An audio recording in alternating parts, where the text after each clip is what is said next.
In Sydney, Australia, an industrial army is called into action. No one has ever embarked on the scale of what we're doing here. Deep out of sight, beneath the harbour city, a battle unfolds. There's constant problem solving. Every day there's new problems, there's new issues.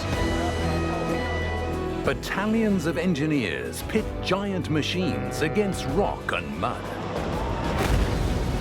to drive a new metro system through the beating heart of the city. We have to get there, there's no other way. The stakes are high and the clock is ticking. You've got to take every bit of luck you can get, don't you, in this game? This is, by far and away, the biggest public transport project in Australia's history. If I'm honest, I probably didn't quite know what I was getting myself into. The problem.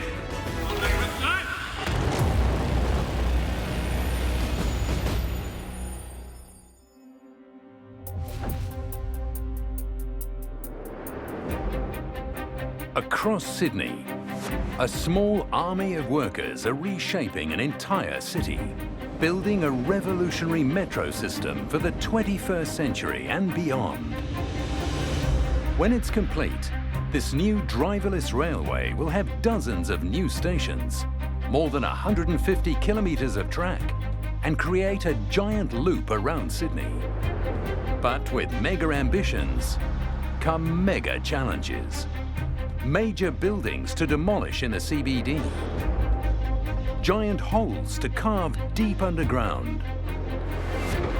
And more than 60 kilometres of tunnels to dig beneath the city. 8 monster tunnel boring machines are conscripted. North of the harbour, 4 TBMs dig eastwards and 2 dig southwards. And south of the harbour, 2 more tunnel their way northwards towards the CBD. Everything in their way is reduced to rubble.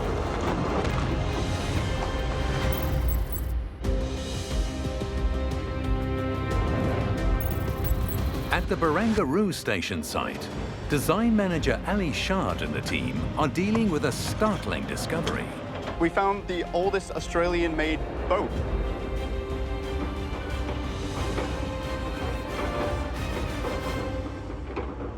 See where that hole's been dug over there, next to the hull? That's where we got the keel. Marine archaeologist Cosmos Coronius has uncovered where the boat was built. Yeah. It's made out of Sydney blue gum, stringy bark and spotted gum, so local timbers. And that's what helped us conclusively say that it's an Australian-built vessel. It's a wonderful find for archaeology, but the unearthing of this 180-year-old boat risks hindering progress. Every day the archaeologists' work is a day lost excavating the 25-metre deep station box. But after 3 long months, all the pieces have been tagged and removed and will now be scientifically examined and analysed.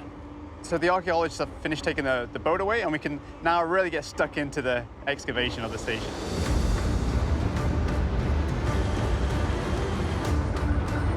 Excavation was delayed in the area around the boat, and the race is on to make up lost time.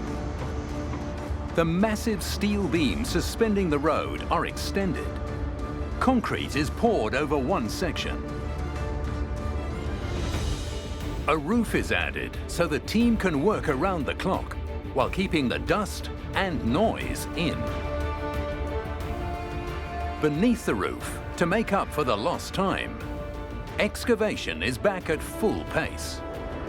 With the harbour right next to the site, they don't want major water inflow, and so far, so good. The material down there is quite dry. We're not getting major water inflows, which is something you'd expect next to the harbour. Steve Kotovich is the construction manager at Barangaroo. Under pressure to get back on track, time is Steve's enemy. Time and water. It would be tough going if we were to get a lot of water inflow. The truck's taking that material out of the hole. You know, a lot of material will be falling out of the back. All in all, it would just create a tougher environment. Down here, necessity is the mother of invention. And building this massive ramp from excavated rock, or spoil as it's known, was a masterstroke. We're utilising this ramp as long as we can. We're sort of on the absolute limit now as to how much more we can go. By having the ramp, it's helped us out a lot in that we can get the dirt out, you know, as quick as we can, which is really what we're here for, to get this excavation done as quick as possible. The ramp raises their game and rights the schedule. But it's a temporary fix. Over the next couple of weeks, the ramp will be phased out and we'll be lifting the dirt out using the clamshell excavator that you see over there. No ramp means no direct access for trucks deep below, and the pace drops. Cranes are now called in to get dirt out to trucks on the surface. Still, 2,000 tons of dirt a day are moved out, threatening to add to congestion on Sydney's streets. The Barangaroo team must find another way to ship out its mountain of spoil. So what's unique with the Barangaroo site is that the material that we're disposing from here is leaving our site via a barge.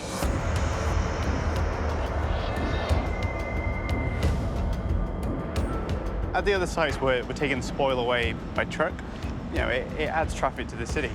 Here, we've got a brilliant transport path using the harbour. Behind me is the conveyor system. This conveyor is used to load the crushed material inside the spoil shed onto the barge that's parked on the waterfront. One barge can carry about 60 truckloads of spoil. It's all stowed away to keep the neighbours happy. We are in one of the prime vantage points of Sydney. There's a lot of high-rise around us. The minute we get a speckle of dust or a slight plume, the phone calls run hot. Doing everything we can to keep everybody happy. And that includes recycling. This Barangaroo spoil is shipped up the harbour for use on other construction sites. As the station box gets deeper, walls of exposed rock tower over the underground site. Like a giant gemstone, the rock face is honed to reveal the natural beauty of the Sydney sandstone. It looks as solid as rock, but sandstone is porous, so water finds its way through. It begins to pool at the bottom of the box. It's a challenging environment. It can get wet, it can get muddy. And until we've waterproofed the whole station and lined it so that the water can't get in, we've got to keep pumping it away. There's a lot of water coming in, so we just got to make sure that the pumps are working fine. As pumps work full pace to keep the box dry, this operation could get stuck in the mud. And as more machines are drafted in, things get a bit too cozy for comfort. The logistics is going to get really, really tricky, making sure that there's enough space for everybody to work in and everybody's not climbing over each other. Just meters offshore from Barangaroo, right near the harbour bridge, the Geotechnical team are preparing for a risky mission to discover what lies beneath. Engineers need to know what type of rock they'll be tunnelling through deep below the harbour floor. Beneath the sand, silt and sludge. Ideally, there's only sandstone, like the surrounding city, perfect for tunnelling. Engineers will try to drill sample cores up to 80 metres below the water surface. They must know exactly what kind of material will be both above and below the tunnels. As the sun sets, 2 drilling rigs head out armed with the geologists' coordinates. This is a working harbour and busy transport hub. So in the interests of safety, the team must burn the midnight oil. We're drilling on a waterway that is the most trafficked waterway in Australia. World-renowned geologist Dr. David Ock is overseeing the drilling. It can only begin in the dead of night, well after the rush hour has passed. This is probably the first time this sort of work's been undertaken on a harbour without interruption from major vessels, fuel tankers and cruise liners. The platforms need to drill more than 50 boreholes and probes, all the way from the southern shore to the north. It's a 6-week job. As each core sample comes in, it is carefully analysed, and a map of the harbour floor takes shape. Still quite. This is actually cohesive inside. Yeah, look at that. The sand is just from just a kind of veneer. There are some remarkable findings. Becoming sandy here. Yeah. In one section, the harbour floor is 21 metres deeper than previously thought. Yeah. That's sand. Far more concerning, towards the middle of the harbour, there's no rock. Oh yeah, look at this. Wow. There is instead soft, mushy sediment. That's interesting. Look, it seems like timber. It could be timber, actually. I agree. Look at this. That's pretty exciting. Uncovering the harbour, right?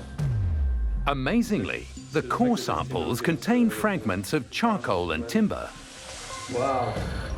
From 50 metres below the surface. Yeah, so this material here is just charcoal timber, probably a bushfire material that's just floated down the ancient Sydney Harbour and deposited in the sand.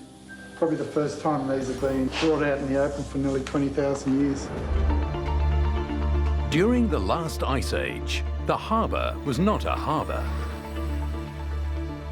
It was instead a valley, covered in forests, with a small river running down the middle of the valley towards the sea, which was then 25 kilometres further east. As sea levels rose, the ocean advanced west. The valley was flooded, and the forests drowned. The geotechnical results provide a wonderful insight into Sydney's remarkable past, but they make alarming reading for engineers. Instead of boring through stable, solid sandstone, tunnellers will face clay sediments, the remains of the ancient riverbed right in the middle of the harbour. It's a daunting prospect, especially with the massive weight of the harbour pressing down from above. Most of Sydney is full of sandstone, a bit of a tunneller's dream. It's like carving out a bit of a hole in Swiss cheese. Really easy, really stable sort of material. But if you dive down under the water here, what you'll find is slush and sediment. And if I'm a tunneller, that's not my dream anymore. That's actually like trying to tunnel through yogurt. So imagine trying to cut a hole in yogurt and hope that that hole will stay there without doing anything. That's what our tunnellers have got to do when they try and get under this harbour. This little section from one foreshore to the other is an area that we're particularly concerned about getting right from an engineering point of view. First and foremost, we want to keep our construction workers safe while they're building it. And in the long run, we want to make sure that that tunnel is secure, not just for the next few years, but for the decades and centuries ahead.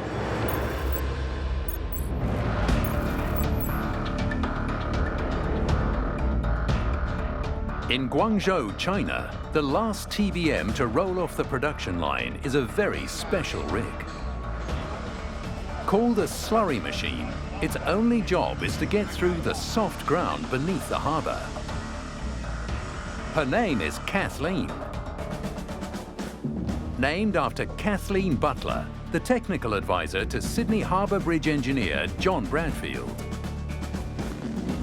And while Kathleen Butler went over the harbour a century ago, her namesake is going deep under it. Her international crew has come to the factory, checking her systems. The visual is open. Thank you. There's Michele Petris from Italy. The visual is closed, V14. I feel very excited because I was waiting this moment since long time.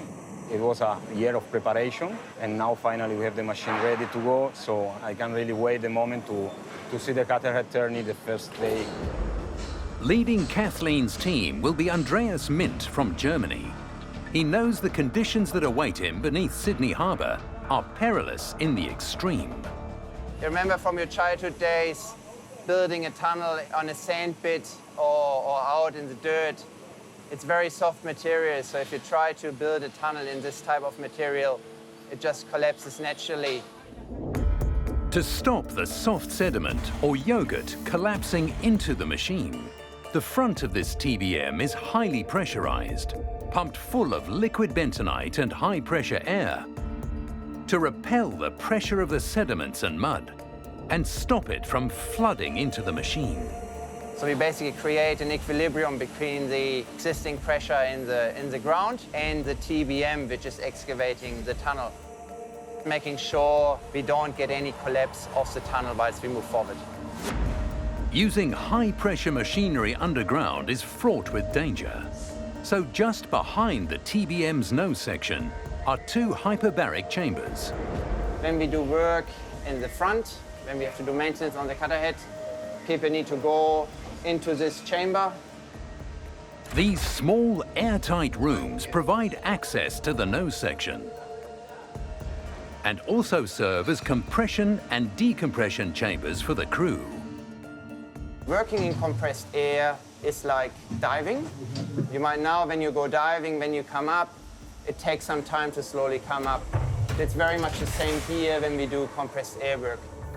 Without the chambers, the crew would suffer the bends. Kathleen's crew must be able to handle working at the high-pressure business end of the machine. We will train them on how to work in here, how to react if there is an emergency, and to ensure that they can work safely and carry out those works. You'll always need to get in to check the cutter head. You have the scrapers here as well. You have a lot of wear parts on it, and you always need to go into the front to check. It's really important on any machine that's in the front line. It's a potentially hazardous operation, far beneath the seabed, where nothing is more important than the safety of the crew. The challenge of this job is, first of all, to keep a safe environment for everybody, because we are excavating under the harbour.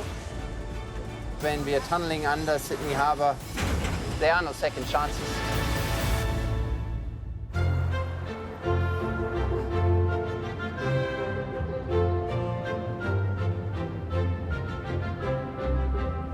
Rod Staples, the city's transport chief and architect of the Sydney Metro project, is wary of the risks and dangers that lie ahead, tunnelling under the harbour.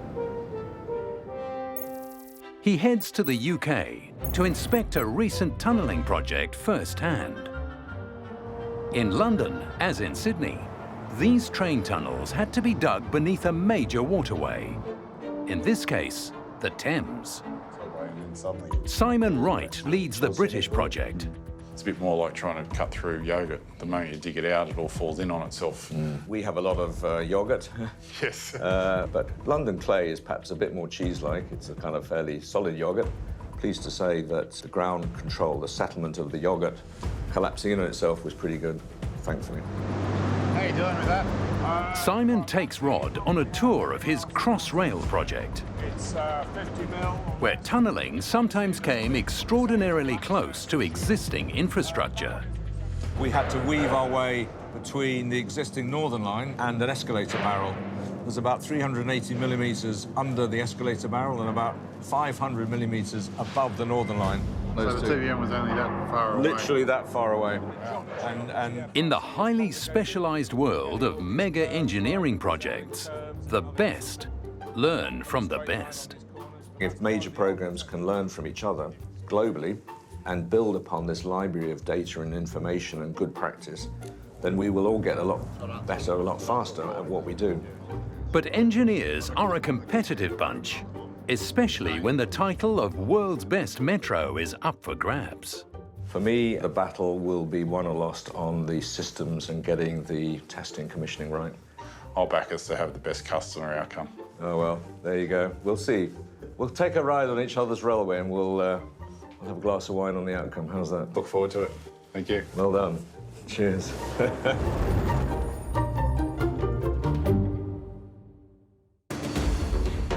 Back in Sydney, it's a big day. The tunnelling team are taking delivery of Kathleen. After a long journey of more than 9,000 kilometres, she has to travel just 1 more kilometre to reach her launching site at Barangaroo. Unlike the other TBMs, however, she won't be making this trip by truck. She gets transferred to a barge, which is going to end up here, and all the pieces, we take off the barge and start putting all the pieces together. And there's a lot of pieces. Kathleen's pieces are offloaded nearby at White Bay, a port also used for international cruise ships.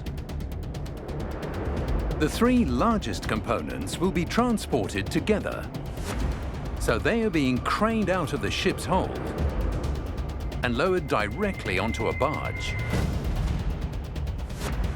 One by one, the huge sections of the slurry machine are gently loaded aboard.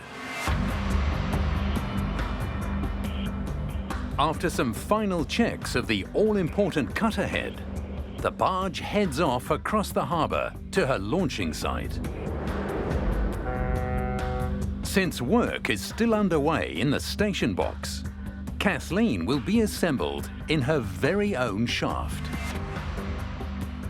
So we're not just digging a hole here, we're also setting up to start our tunnelling works. We decided early on in the piece that we'd excavate what we call our northern shaft. And what that did, it decoupled the crossover cavern from the station box.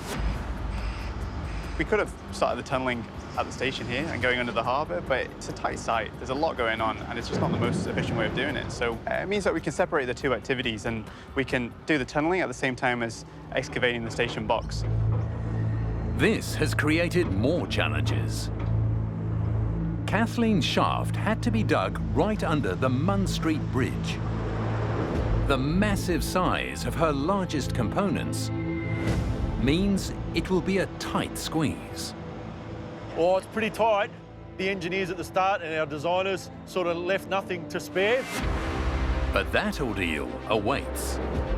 The more immediate challenge is getting Kathleen off the barge. At dusk, the largest pieces are floated in towards the shore. It's high tide, and it has to be. This mega machinery can't be craned off. It needs to be driven off safely as the barge floats next to the dock.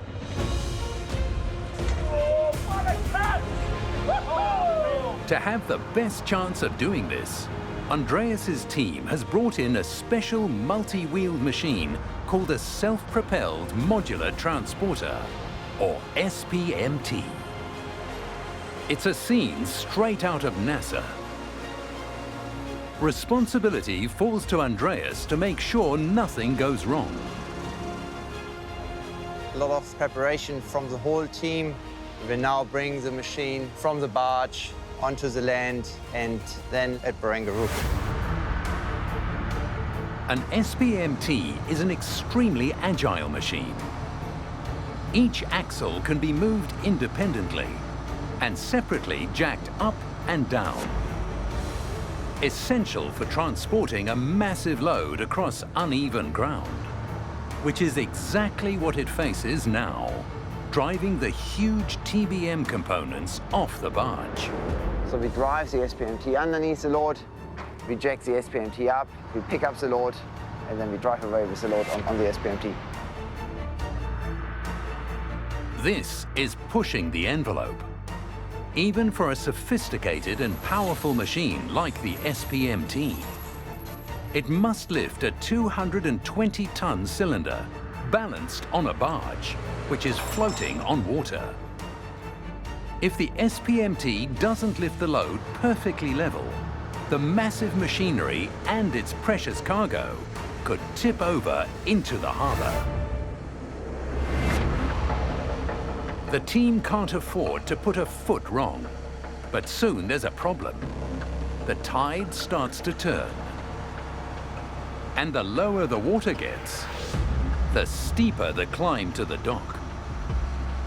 With every passing minute, the climb steepens, and the operation becomes more dangerous.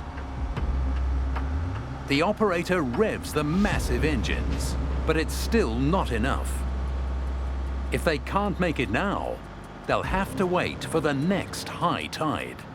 12 costly hours away. One last push. And finally, solid ground. Andreas can breathe again. Great to see the machine finally arriving here at Barangaroo.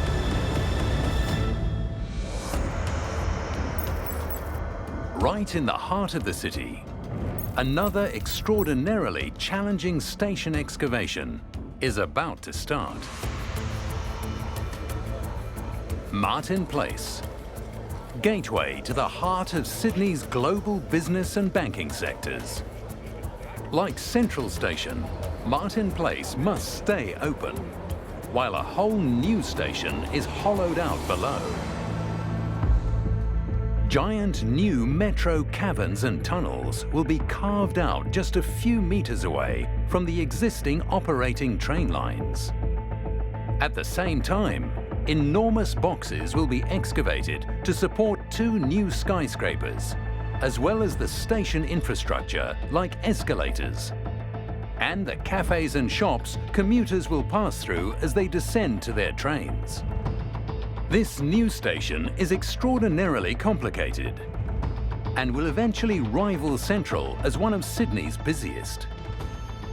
Above the station will rise 2 new landmarks, one 28 stories high, the other even higher at 39.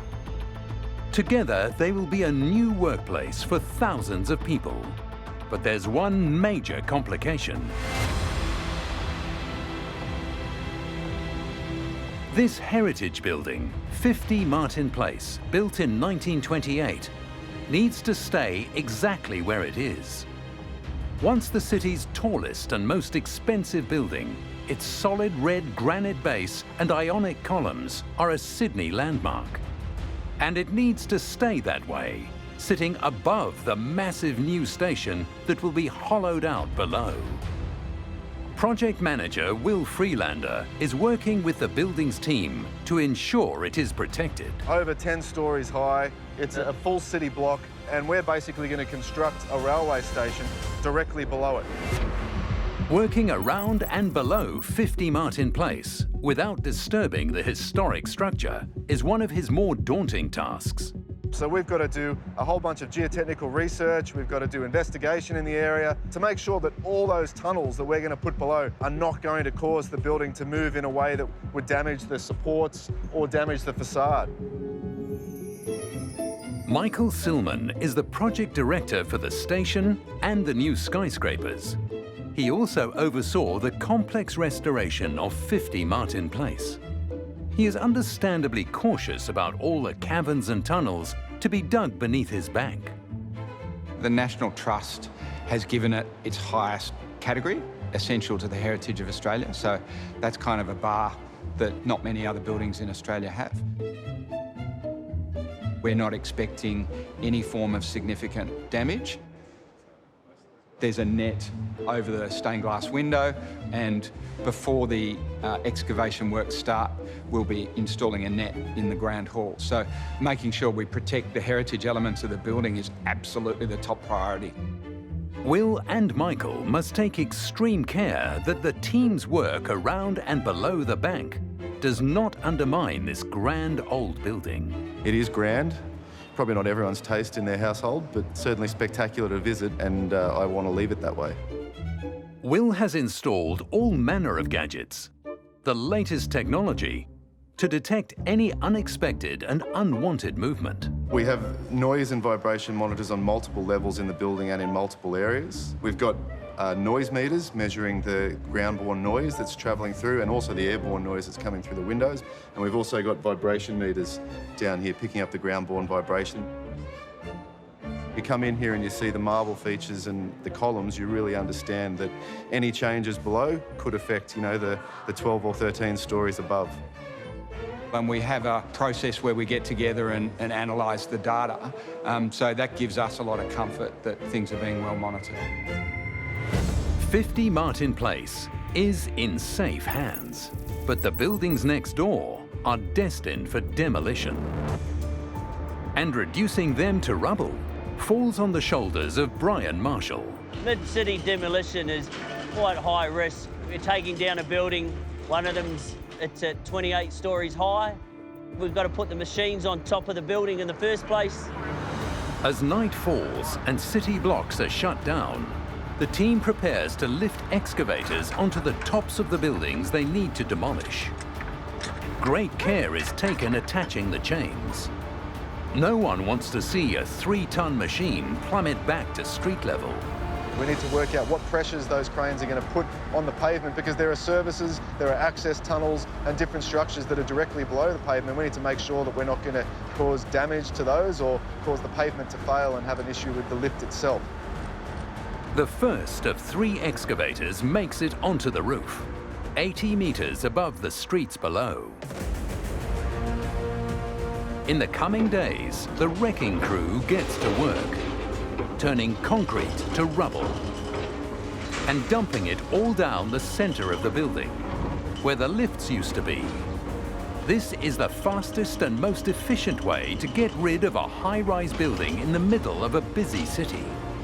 Adding to their challenges, Will and Brian have to keep the decibels down, within strict limits. We fully acknowledge that we are in the middle of the central business district, and so one of the methods we use is, wherever possible, we employ munchers rather than rock hammers, which use hydraulic power to crush the concrete rather than using the hammers which belt the concrete and create a large amount of noise. We have noise limitations for what we can do and for how many hours. We need to give respite times. So we normally only hammer for 2 hours, then respite for an hour. The quicker they can make these buildings disappear, the better. And the demolition soon hits full pace. It takes just 6 days to demolish each floor. Soon, the 2 buildings to the north of 50 Martin Place disappear, followed by the 28-storey building to the south. Once they're gone, digging the southern shaft can begin.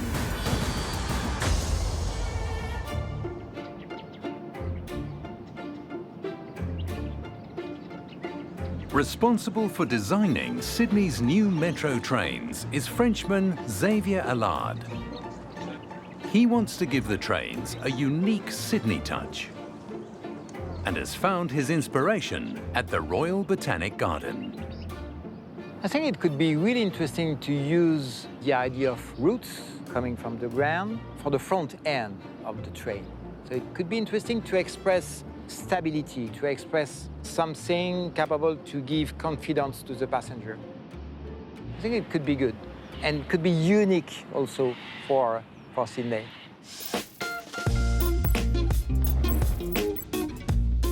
Back in Paris, Xavier and his team try to bring this vision to life. Sometimes it suits, sometimes it doesn't suit. As the tree coming from the ground. And sometimes it's really, really, really important to change our position, to change our inspiration in order to fulfill with the customer expectation. And you know that the design theme of your train is based on the tree. Yes. So if you look at, for example... Rod Staples likes Xavier's design for the front of the train, but he's more concerned with the train interiors. And the pair use the latest 3D technology to walk through the concept train. So the handholds, most people will be able to reach those, or will only be for tall people like me? We have tested. The talk with Xavier was you wanted a real sort of modern feel, but a spacious feel. Yes, so the old metros didn't have that because they were all closed off, but the newer metros have opened that up, and you can watch the train meandering through the tunnel, and it gives you a real colour schemes and so forth were a big topic, and wanting to make it light and vibrant. Yeah, it's something we are in progress. By chance, the architect in Sydney designing the stations on the North West Line has also been inspired by nature. For Ross Delamotte, the leaves of the local blue gum tree are the key. So what we have here is the arching form of the roof, landing on either sides. Yep. Call it coincidence, call it divine intervention. 2 designers working independent of each other have come up with a great idea, and sometimes people think you do things deliberately, sometimes you just have a bit of luck. So can you do a rotate? The canopy forms of the stations, they're not purely a leaf form, but you can see the organic nature of that beautiful form draping over the concourse. I'm a very strong believer in the importance of getting the engineering right.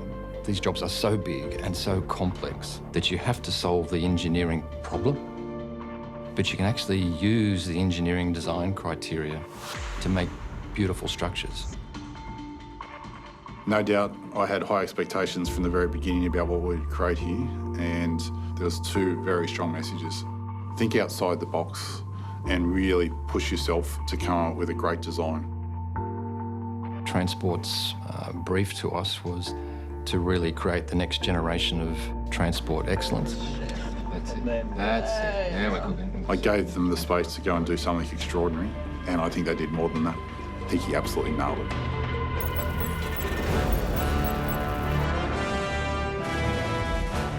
Tunnel boring machines are remarkable, efficient, mobile tunnel-making factories designed to keep workers safe, deep underground.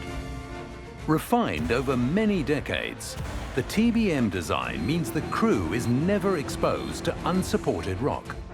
Simply, the concrete tunnel is built inside the machine.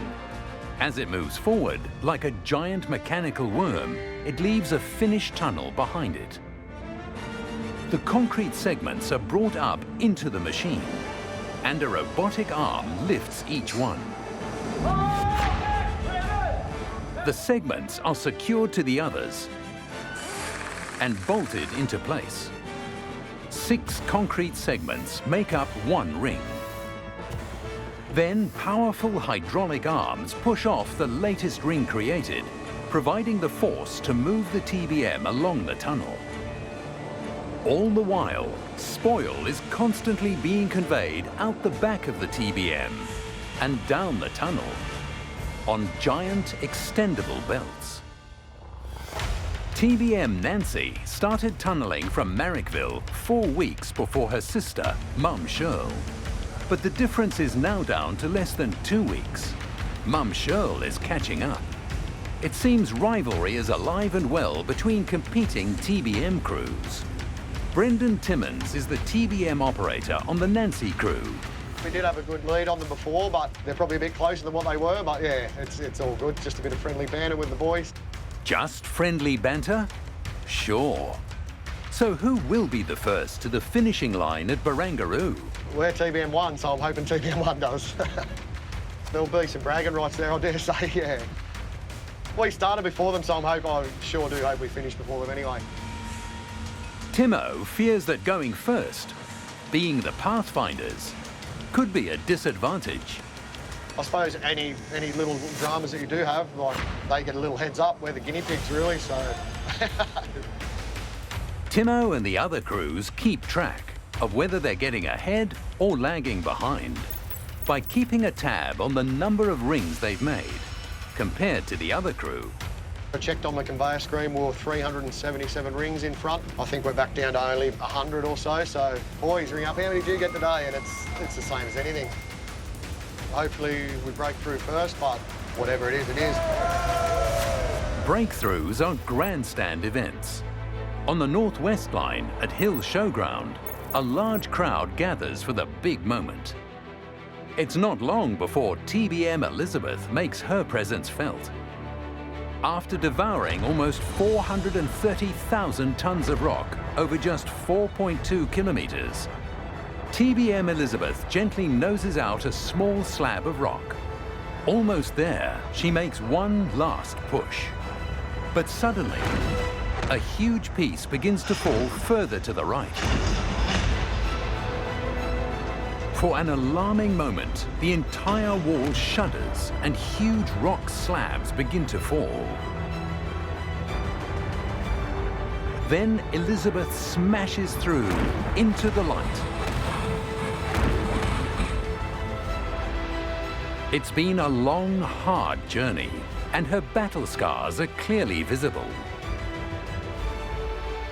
Over the coming days, she traverses the station box towards the city end and plunges back into the darkness once again.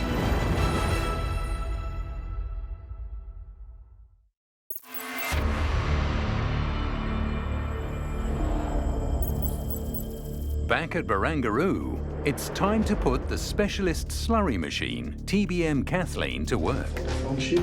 Yeah. And you've got the one for front sheet and rear If the sheet. angle is not straight, we can crush with the top side. We're crushing this hill and we damage this hill. The team finalizes the plan, get the components underground, then assemble. So when I bring it in, I will make sure the trailer's 100% level, and then from there you just give us the instruction. We're working together and we see which position is better. And the only thing I want to tell you is that when we are on the final lift, the clearance that we've got is very tight. Okay. Very, very tight. The shaft that Kathleen's components will be lowered down is 340 meters away across the road, above the station box. The road authority has agreed for traffic to be stopped only between the hours of midnight and 5 a.m. One of Sydney's most popular celebrations, the Vivid Festival, is currently in full swing. With only 5 hours to get Kathleen to the shaft, Andreas is up against it. Tonight we will bring the front shield first, and then the middle shield from here, out to the side, across the road, into the shed, and then down into the shaft and into the large cabin later. Sounds easy, a little bit more tricky than what it sounds. First of all, we have to cross the road, which we can only do with the road closure. Andreas's right-hand man, Vincent Ganay, gets ready for the green light. At 12, we've got the road closure. So we are gonna get first front shield and then the rear shield across Ixon Road. We're gonna get to the shed and lift everything down. Tonight, it's critical that we get those two pieces across the road. Otherwise, we'll be in big trouble. There will be challenges, that's for sure, but we have the right people here to tackle them and to sort them out as we approach them. It's going to be very tight, both in terms of time and the space available beneath the Munn Street Bridge. There wasn't enough space because they came up with 13 meters, but when they measured it, it was only 12.5. So Andreas confers with Jamie Chirk, one of the site engineers. There's been some confusion about the amount of clearance beneath the bridge. So and if he puts this 12.5 in, it's almost exactly 13 meters at the top, so there shouldn't be a problem. By Andreas's calculations, there's less than half a meter to spare. By 400 mil, there should be enough space, and also the angle, it should be okay. And as far as Andreas is concerned, that's enough. It's go time.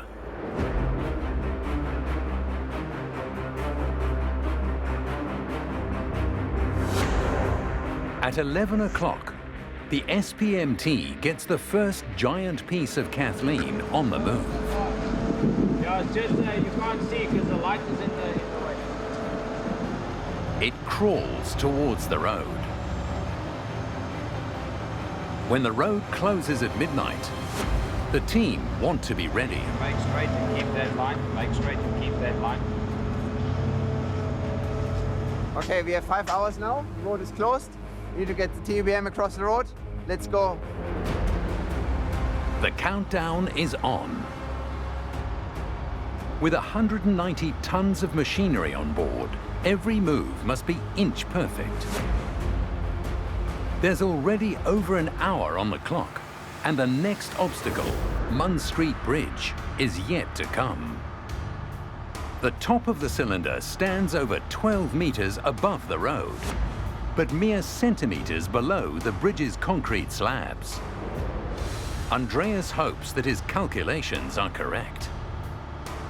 It's all way too close for comfort. Then, it's through. But the tightest squeeze is still to come. The massive load maneuvers towards the shaft. And now they'll be rigging it up with the gantry crane, the overhead gantry crane, the yellow one there, and then lowering it down the shaft into the tunnel. So we are going to lower the TBM shield down into this hole. It's an extremely tight spot. The machine just fits into this hole. it will become clear how small that shaft is, just millimeters on either side, so a very delicate operation. With millimeters to spare in some places, Andreas is understandably anxious. Once we start lifting, there's no going back, so... It's do or die time. A gantry crane brings the massive load out over the shaft and begins to lower it towards the bottom, 30 meters below. In places, the giant cylinder comes within a whisker of the sheer rock walls. But the team hold their nerve. And she's through without a scratch.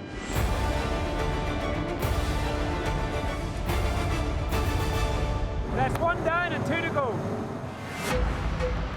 The SPMT heads back for the next piece, taking time out for a quick pit stop.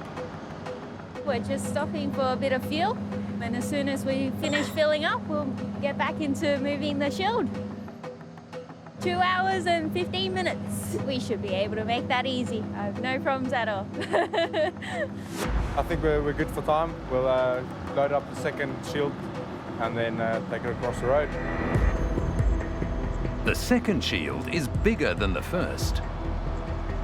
This is the biggest piece of the TBM, so it's critical that the guys get it lined up properly for when we're crossing the road. We've got about 2 hours to go at the moment. I reckon we'll make it plenty of time.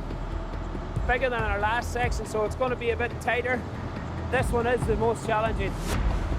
The SPMT strains against the enormous weight and gets on the move. The real test will come when it reaches the shaft and crane. This piece is 220 ton. The crane capacity is 220 ton. So this one will go on full capacity on the crane there.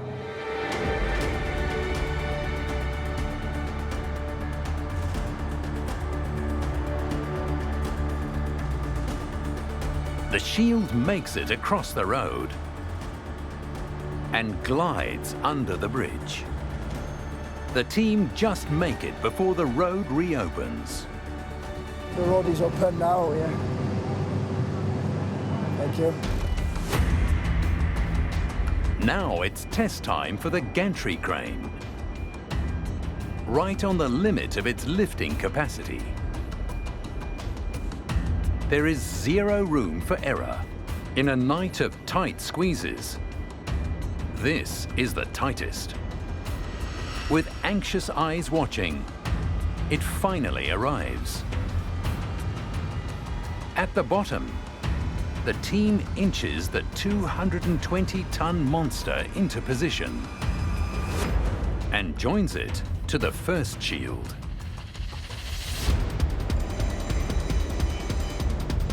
The next piece to descend is the cutter head. The gantry crane over the shaft is the only crane that can lift any of the 3 mammoth components. The last piece of this giant jigsaw is finally ready to heave into place. It's a big puzzle and very challenging. Putting the cutter head down, have to come back in again. The crane lifting point is moved from the center to the side of the cutter head. It's now suspended in mid-air, like a giant target. Take aim, bullseye. While Kathleen is being assembled, so too is the crew that will carefully guide her voyage beneath the harbour. The internationals, Vincent, Michele, and Andreas, are joined by Aussies, Red Dog and Griffo. My name's Daniel, known as Red Dog. Red Dog.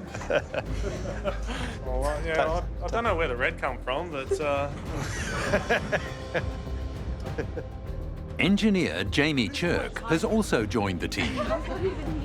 She has never worked on a TBM before. This is my first TBM, so I'm very excited actually, because I'll be learning so much new things every day. There's probably around 80. I'm also very nervous, anxious, for the same reason that it is all new. I guess when something does go wrong, it's just good to know like what sort of decision we need to make at the time. Next time, TBM Kathleen faces her biggest challenge in the mud under Sydney Harbour. If you drop the pressure, the water would just race in at this point, absolutely race in. It's a bit of a critical time, it really is. Mass graves are discovered in the middle of Central Station. Unfortunately, we've got to quarantine the area, hand it over to the archaeologists, and they'll do their work on it, and hopefully hand it back to us pretty soon. Fingers crossed. And at Martin Place, deep underground obstacles present a major challenge. So we come within 2 metres of the existing eastern suburbs rail lines, and we actually come within 500 mil of the tunnels that we're constructing at the moment.